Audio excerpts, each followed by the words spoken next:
Welcome to the show where we share the stories of the many who intersect with our healthcare system but are rarely heard from. My name is Kevin Poe, founder and editor of Kevin MD. Rate and review the show at kevinmd.com/rate. Subscribe at kevinmd.com/follow. Today, we welcome back on the show Dawn Sears. She is a gastroenterologist. Her most recent Kevin MD article is titled, "Why Are Women in Medicine Leaving? Gaslighting." Dawn, welcome back to the show.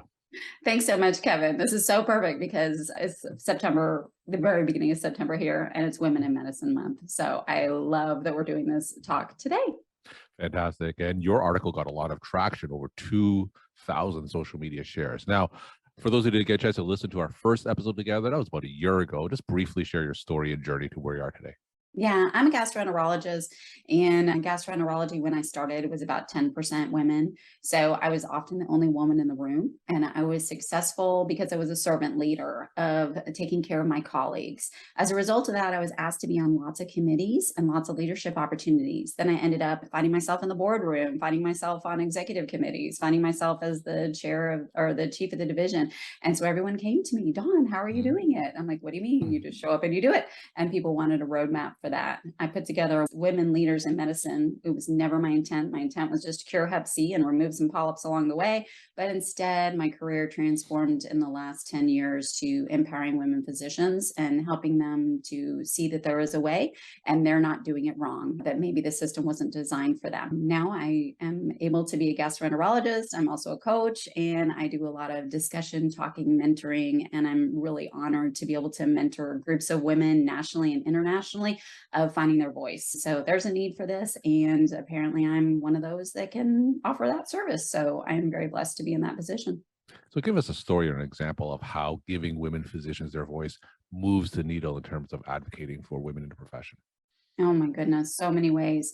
So we put together a group where we met every 6 months to teach women about elevator pitch, to teach them about negotiations, to teach them about asking for what they needed and for standing up when they're discriminated against. As a result, we followed those women physicians. There were 3,000 of them through a 3-year program. And we found that engagement, retention, and burnout all improved for those that participated versus those that didn't. So just getting them in the room, reminding them of who they are, reminding them of the permission that they can have, and then creating those relationships.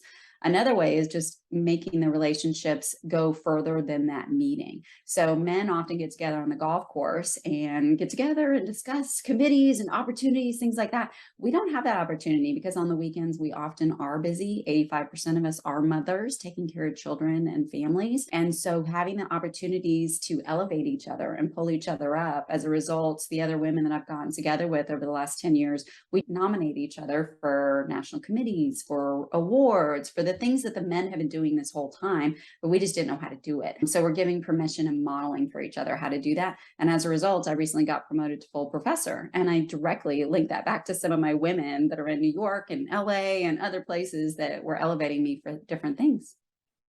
All right, let's go straight into your Kevin MD article. It's titled, "Why Are Women Leaving Medicine?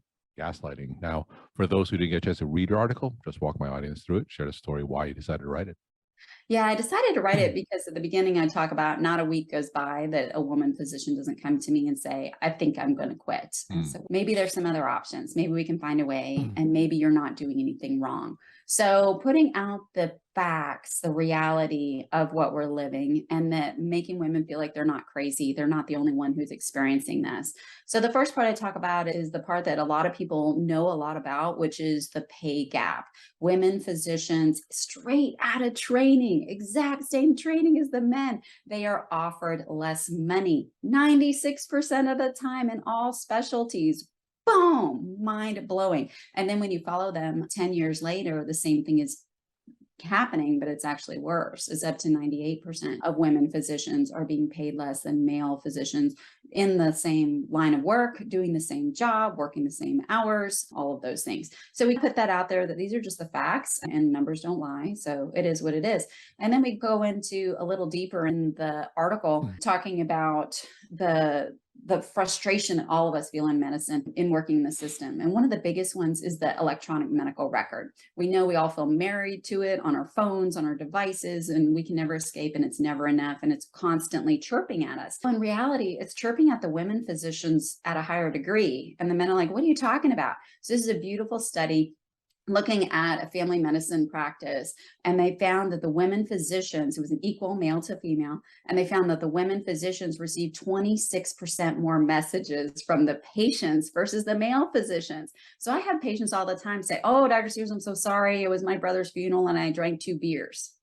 Okay, according to my institution, I have to respond to that within 24 hours. And the guys look at me and go, my patients would never tell me that, Sure. but they want to be edified. They want to please me. There's a different relationship, a different expectation. They also looked further into that and said it wasn't just the patients who are biased to expect more from the women physicians. They found that the staff gave the women physicians 24% more messages. And so this happened to me twice yesterday. I had 2 pharmacists come to my door and asked if I really wanted this dose of this medicine or if I really wanted this thing. And I'm like, would you have ever done that to the male predecessor? I have a feeling the answer is no. And so this shows that 25% of the time we are doing uncompensated extra work, and we know that mental burden is real and we feel it. And then we dive into the areas of specialty specific differences. As a gastroenterologist, I attract female patients, and we don't have as many female gastroenterologists. In some areas, such as my own in the deep South, is less than 10% of gastroenterologists are women. Well, 60% of patients that see gastroenterologists are women. So when women come in, they actually have longer colons. So it physically takes longer to get through their colons, and women make less polyps. So then I bill for a diagnostic colonoscopy, where my male colleagues who are seeing mostly male patients are billing for therapeutic, and they get more RVUs. So I work harder, it takes more time, and I make less money. So they may say it's equal, but in reality, I'm expected to see these women patients and I can't decline them all. I can ask, can we spread the wealth and let the males also see it? But there's some pushback on that. Example of that is an orthopedic surgeon who shares a recent story where she met with a patient multiple times, did the pre-op, and then the patient went to her male colleague for the actual knee surgery, and then called her afterwards and said, you're such a better communicator than Dr. Smith. Can you help me with my issues? And she's, what? Dr. Smith's the one who operated on you. You need to go with him. So at the end of the day, she ends up with less RVUs, more patient complaints, and a lower patient satisfaction score. Mr. Smith looks like the hero, and she got to deal with all the stuff. So these are the realities of being a woman physician. And then when we talk about the gap at home, we've got the famous Jolly study, which show the women physicians, even in a dual physician relationship where the man is folding laundry and doing dishes and things like that, women still put in 8.5 more hours a week into childcare and domestic chores.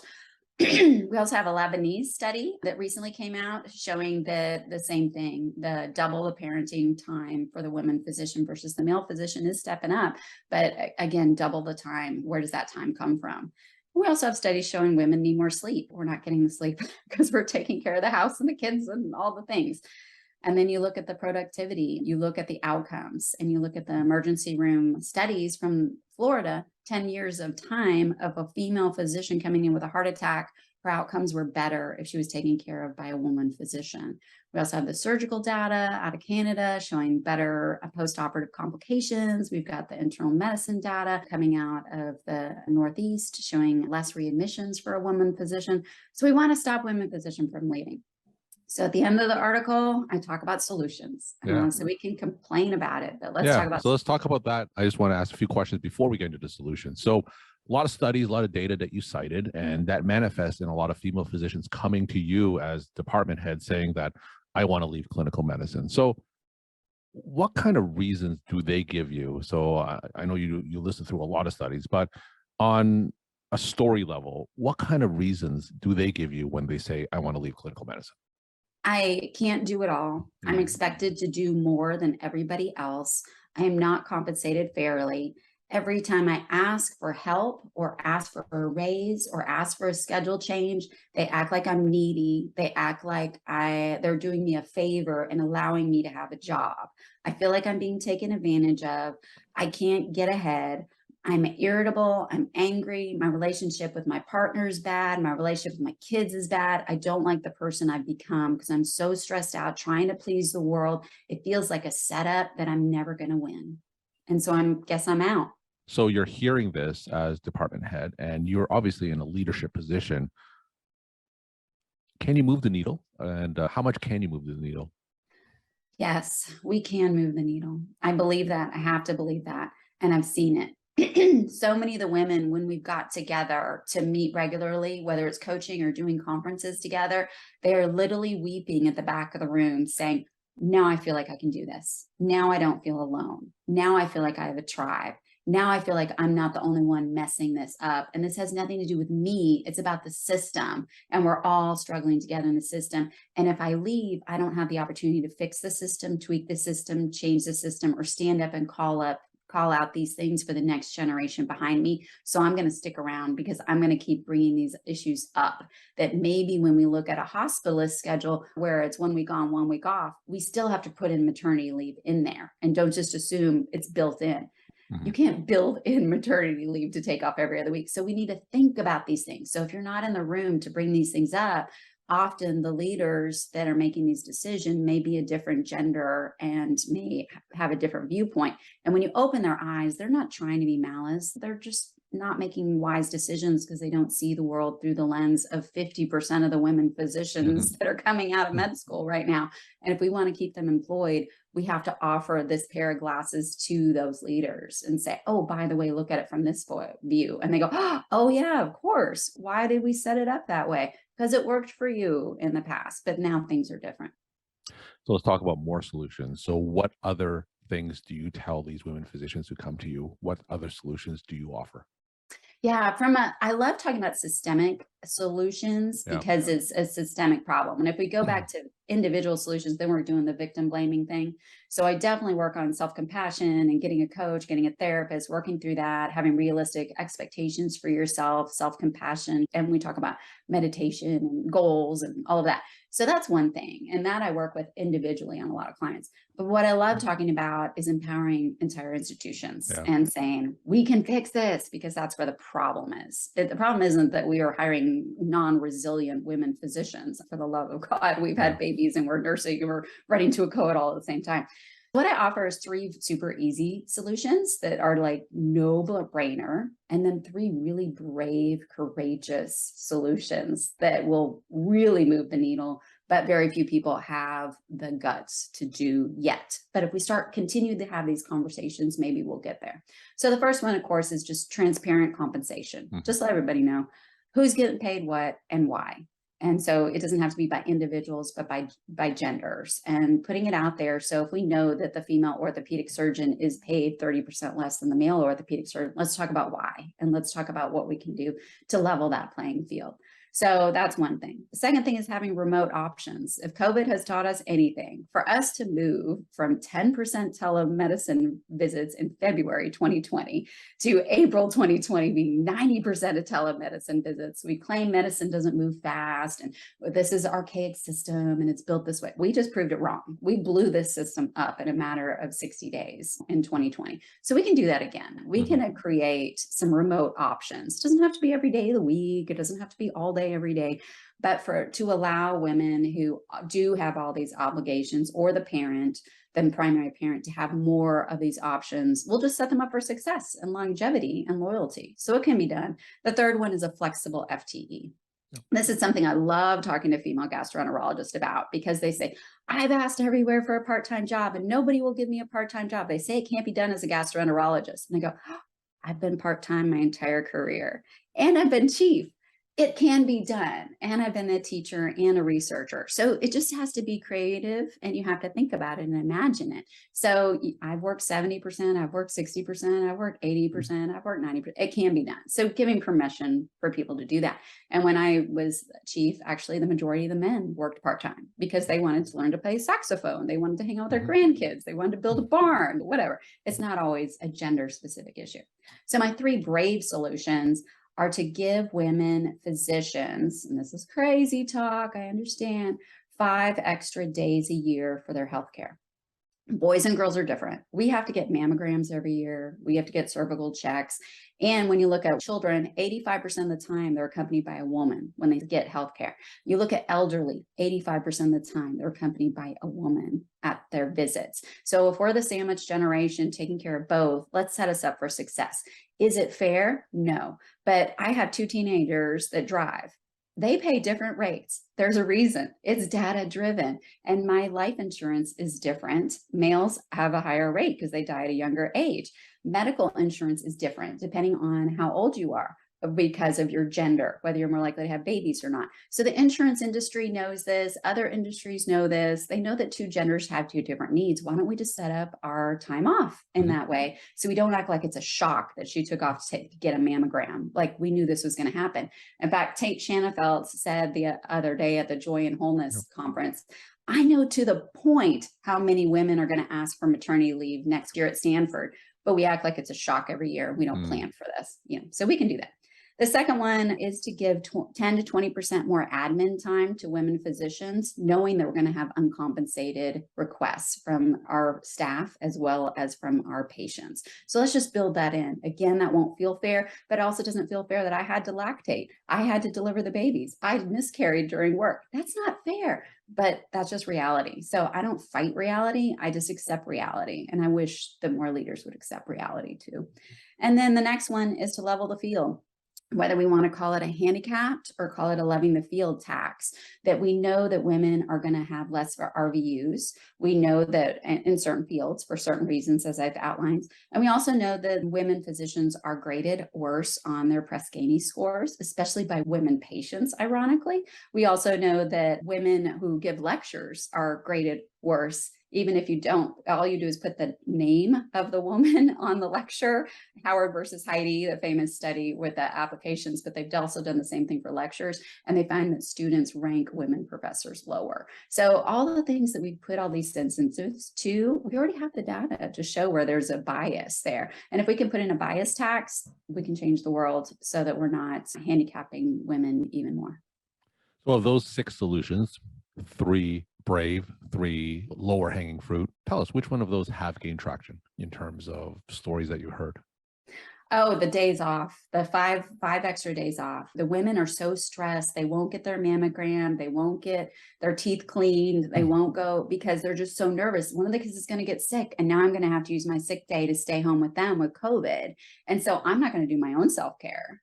And then they delay their colonoscopy, they delay their breast cancer screening, they delay their primary care checkup, their cholesterol checkup.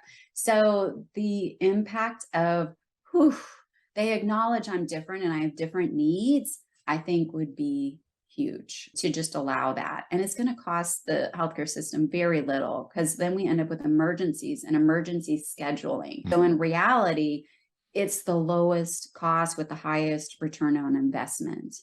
The one on a day-to-day basis that I see is the flexible schedule that the women are demanding. And being that I've lived it, I've modeled it, it doesn't seem hard to me because I know it can be done. So continuing to acknowledge that and then give more and more institutions permission to do it and to find out the world doesn't fall apart when somebody works 4 days a week and 1 day remotely. It still works. The world floats around. And we saw that through COVID, and I'm not sure why have this cognitive dissonance that it wasn't real or something. We're talking to Dawn Sears. She's a gastroenterologist, and we're talking about her Kevin MD article, Why Are Women Leaving Medicine? Gaslighting. Dawn, tell us some of their take-home messages that you want to leave with the Kevin MD audience. My take-home messages is be brave, ask for what you want, build your tribe, and ask for it together. Expect to know, ask again, expect to know, ask again.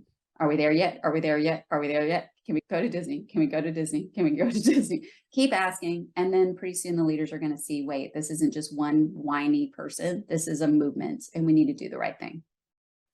Thanks again for coming back on the show, sharing your time and insight.